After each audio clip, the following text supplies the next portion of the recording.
తప్పుడు పనులు చేసేవాడిగా కార్టూన్లు వేశారు, వార్తలు రాశారు కదా వాళ్ళు. అప్పుడు దేన్నన్నా ఖండించారా?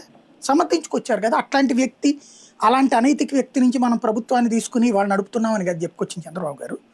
2004 దాకా అదే చెప్పుకొచ్చారు ఆయన. 2004 ఆయన 95లో పార్టీ తీసుకున్నాక 2004 దాకా ఎన్టీఆర్ విగ్రహానికి కానీ ఎన్టీఆర్ ఫోటోకి కానీ ఎక్కడైనా దండ వేయడం చూసామా? ఎన్టీఆర్ చనిపోయారు కూడా ఎప్పుడన్నా వేసేవాళ్ళ? లేదే. 2004 ఎన్నికల తర్వాత 2009 దాకా కూడా వేయలే. 2009కి మొన్న ఆయనే కదా చెప్పింది, ఎవరు అశ్విని దత్త రాఘవేంద్రరావు చెప్పాడు కదా, మురళీమోహన్ మేమందరం వెళ్ళి చంద్రబాబు గారి దగ్గర కూర్చుని చెప్పాం, మాకు మంచి యాక్సెస్ ఉంటుంది చంద్రబాబు గారితో, మా సినిమా వాళ్ళలో మా మాటలో అభిమానంగా ఉంటారు ఆయన. చెప్పాం, మీరు పార్టీ సక్సెస్ కావాలంటే ఎన్టీఆర్ ఫోటో లేకుండా, ఎన్టీఆర్ బొమ్మ లేకుండా, తెలుగుదేశం కార్యాలయంలో ఎన్టీఆర్ ట్రస్ట్ భవన్లో లేదు కదా అప్పుడు. ఎన్టీఆర్ ట్రస్ట్ భవన్ అని పేరు ఎప్పుడు పెట్టారు? ఆ తర్వాత కదా. అంతకుముందు తెలుగుదేశం కార్యాలయం ట్రస్ట్ భవన్ అని ఎప్పుడు పెట్టారు? ఎన్టీఆర్ ట్రస్ట్ భవన్ అనేటటువంటిది. ఎన్టీఆర్ చనిపోయిన తర్వాత 2009 ఎలక్షన్లకు ముందు వీళ్ళందరూ చెప్పిన తర్వాత చంద్రబాబు గారు కూడా కన్విన్స్ అయ్యారు.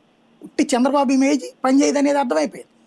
95లో వాస్తవంగా బీజేపీ వేసిన స్టెప్, ఆ రోజున బీజేపీని కనుక వెంకయ్యనాయుడు ఆపకుండా ఉంటే, 99లో బీజేపీ కనుక వెంకయ్యనాయుడు కనుక తెలుగుదేశంతో పొత్తు పెట్టుకోకుండా ఉంటే కాంగ్రెస్ 99లో అధికారంలోకి వచ్చేసేది. ఇక్కడ తెలుగుదేశంలో ఆ రోజున చంద్రబాబు కెరీర్ అక్కడితో క్లోజ్ అయిపోయి ఉండేది.